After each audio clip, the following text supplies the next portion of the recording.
이게 그냥 좁은 의미의 처세술에 끝나는 게 아니라고 생각합니다. 가깝게는 내 인생의 5년, 10년. 멀게는 내가 사는 이 세상과 지역사회를 어떻게 바꿀 것인가. 네. 오늘은 제가 이 책, 모두를 움직이는 힘을 소개해 드리려고 해요. 네. 이 책이 리더십에 대한 책이에요. 책 표지를 봐도 위대한 리더의 조건, 비전. 그래서 이 책에서는 비전에 대해서 중심적으로 다루고 있는 리더십에 관한 책이거든요. 그런데 저는 이 책을 보고 나서 서평 제목을 이렇게 썼어요. 30대에게 강력히 추천한다. 네. 보통 리더십이라고 하면은 어느 정도 나이대 리더십이 필요하다고 생각을 하세요? 30대 빠르면 30대 후반? 빨라도 30대 후반. 예. 직장 아니면 내에서. 예. 그리고 보통 이제 40대, 50대. 이래야지 이제 뭐 리더십이 필요하다 이렇게 생각을 하시잖아요. 아무래도 뭐 부장님 뭐 이런 분들 거의 40대, 50대시니까. 네. 그런데 왜 저는 이걸 30대에게 강력 추천한다고 썼느냐? 제가 생각해 보니까 30대부터 30대가 리더가 되기는 좀 쉽지 않아요. 그런데 30대부터 리더십을 알고는 있어야겠더라고요. 그 결정적인 이유를 한마디로 말씀드리면 30대부터는 리더를 선택해야 돼요. 무슨 말이냐면 예를 들면 유선 PD님이 처음 입사하실 때가 나이가 몇 살이셨어요? 첫 회사요. 예, 첫 회사. 25이요. 25살에 이제 네. 처음으로 회사를 가셨는데 그때 회사 가기 전에 네. 본인의 직속 상사가 누구인지 알고 가셨나요? 모르죠. 그쵸, 모르고 가잖아요. 뭐 첫 직장뿐만이 아니라 뭐 대학교를 간다 그래도 우리과 교수님이 누군지 어떤 성격이신지 모르고 가요. 네. 고등학교도 마찬가지인 게 3월 2일 개학일까지 우리 반 담임 선생님이 누군지 모르고 가야 되잖아요. 그래서 10대, 20대까지는 본인의 리더를 능동적으로 선택하기가 좀 힘들 것 같아요. 그냥 수동적으로 받아들일 수밖에 없는데 30대부터는 무슨 일이 벌어지냐? 뭐 같은 회사 안에서도 다른 부서로 옮길 수도 있죠. 네. 그렇죠. 자기 적성을 찾아서 부서를 옮길 수도 있고 아니면 아예 이직을 할 수도 있잖아요. 그렇죠. 30대부터는 본인이 리더를 능동적으로 선택할 수가 있다는 거죠. 그렇기 때문에 우리가 리더십을 제대로 알아야 하고 그걸 알므로써 이런 조건을 가진 리더를 따라가야 한다. 이런 조건. 네, 그게 뭐냐? 모두를 움직이는 힘에서는 비전이라고 말을 하고 있는 거죠. 네. 그래서 리더를 선택하는 것의 중요성에 대해서 삼국지 이야기를 하나 들려드리려고 해요. 삼국지에 등장하는 그 조조의 책사 중에 가후라는 사람이 있습니다. 네. 혹시 이름 들어보셨어요? 처음 들어봤습니다. 네. 가후가 이 사람이 조조의 3대 책사로 꼽히기도 했어요. 예, 그리고 실제 전장에서 머리를 잘 써서 상황을 역전시키는 그런 책사로 이름을 많이 날렸는데 이 사람이 원래는 조조의 부하가 아니었습니다. 예, 원래는 동탁의 부하였어요. 동탁은 조조랑 적대 관계에 있는 사람이었고 그리고 그 다음에는 동탁이 죽은 다음에는 동탁의 후계자라고 할 수 있는 이각의 부하로 있었고 그러다가 이제 계속 다른 사람들의 부하로 있다가 그 마지막쯤엔 장수라는 사람의 부하로 들어가요. 그런데 이 조조가 장수한테는 약간 뭐랄까 원수 같은 존재입니다. 왜냐면 장수의 형수 되는 사람이 있었거든요. 미망인이었어요. 추씨 부인이라고 불리는데 엄청 예뻤대요. 근데 조조가 이쁜 여자라면 사족을 못 쓰거든요. 그래서 장수의 거처에 와서 그 아직 3년상도 안 끝난 미망인을 조조가 이제 꼬십니다. 그래서 이제 막 그런 식으로 장수의 거처에서 그런 식으로 있으니까 그 장수 입장에서는 자기 집안이 엄청 모욕당하는 그런 기분이었을 거 아니에요. 그래서 장수와 가후가 서로 짜고 조조를 암살하려고 해요. 암살하려고 해서 실제로 거의 목숨을 잃기 직전까지 몰아붙입니다. 그때 조조는 못 죽였는데 조조가 가장 아끼는 부하 장수였던 전위라는 사람이 죽었고요. 아마 삼국지를 좋아하시는 분들이면 이름 다 들어보셨을 거예요. 그래서 전위라는 사람이 죽고 심지어 그때 조조의 아들이었던 조왕이 죽습니다. 예. 그러니까 자기 아들을 죽인 사람이잖아요. 장수랑 가후가. 그러니까 말 그대로 완전 철천지 원수인 거예요. 이 장수 입장에서는 조조가 자기 집안을 능욕한 사람이고 조조 입장에서는 장수와 가후가 자기 아들을 죽인 사람이고 그러니까 이런 철천지 원수인데 그로부터 이제 조금 이제 시간이 지나서 조조가 원소와 이제 크게 격돌을 합니다. 그거를 이제 관도대전이라고 부르고 그 싸움의 승자가 이제 중원을 차지하게 될 예정이었죠. 그러니까 사실상 삼국지 전체에서 가장 중요한 전투라고 할 수 있거든요.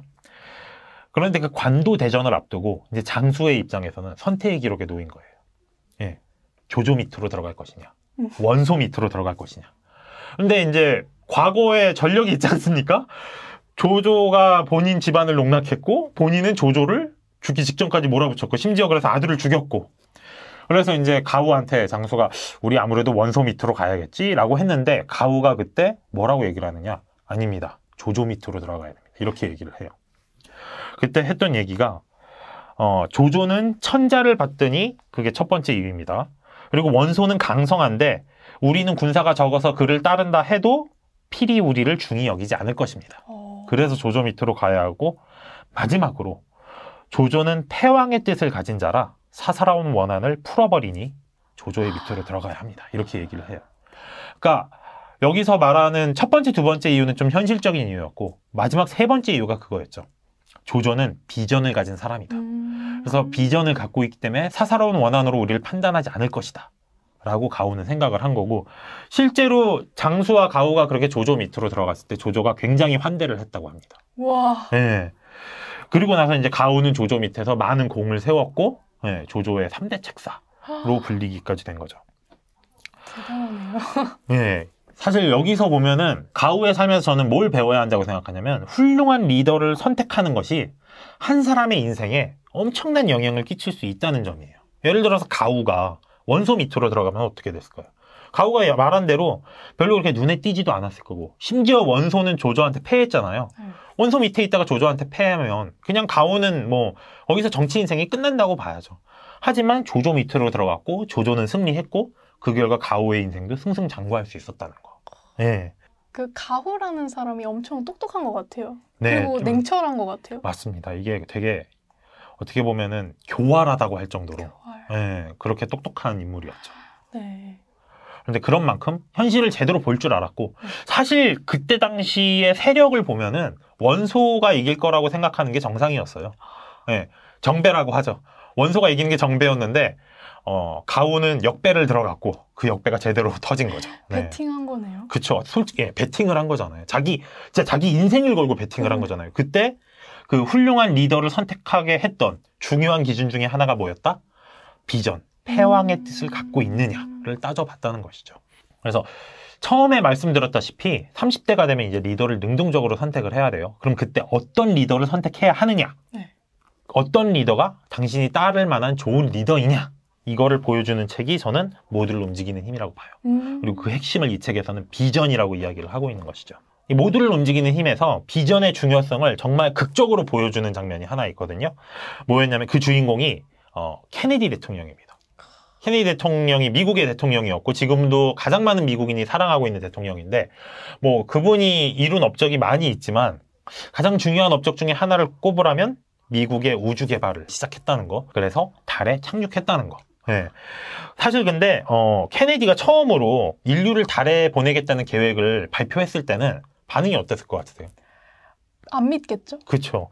많은 사람들이 그냥 뭐 망상이라고 생각을 했대요. 근데 뭐 그때 당시에 이제 소련이 미국보다 우주 개발이 훨씬 앞서가고 있으니까 그래 저렇게 배포 크게 좀 뻥카도 좀 치고 예. 그렇게 생각하는 분들이 실제로 있었어요. 그랬는데 케네디 대통령은 그거를 망상이라고 여기지 않았습니다. 그리고 그 비전이 있기 때문에 그 달에 간다는 그런 원대한 비전이 있기 때문에 실현 불가능한 목표도 이뤄낼 수 있는 동력을 끌어낼 수 있다고 생각을 했어요.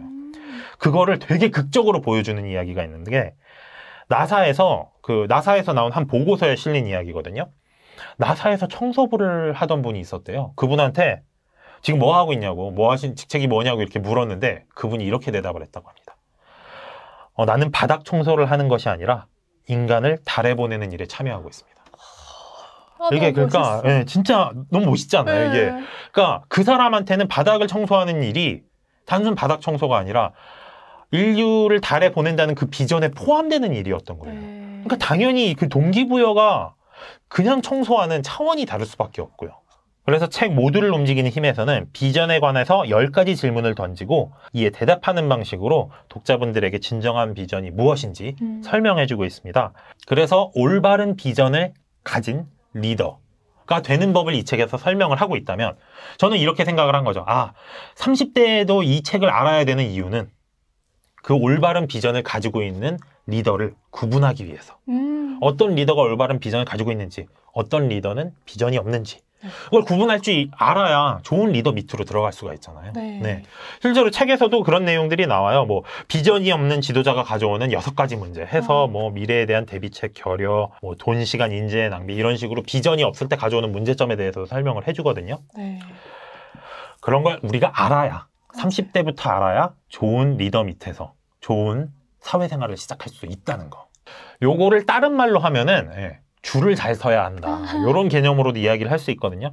근데 사실 이거에 대해서 안 좋게 생각하시는 분들도 있는데 전 좀 다르게 생각해요. 어떤 리더를 선택하느냐에 따라서 그로부터 5년, 10년에 그 사람의 인생이 달라집니다. 맞아요. 그러면은 혹시 그렇게 리더분이 비전 제시를 못 해줘서 혹시 답답하셨던 그런 경험 있으세요? 비전 제시를 못 해줘서. 네. 근데 제가 다녔던 회사에서는 비전을 공유해줬던 회사가 흔치는 않았어요. 아이고, 예.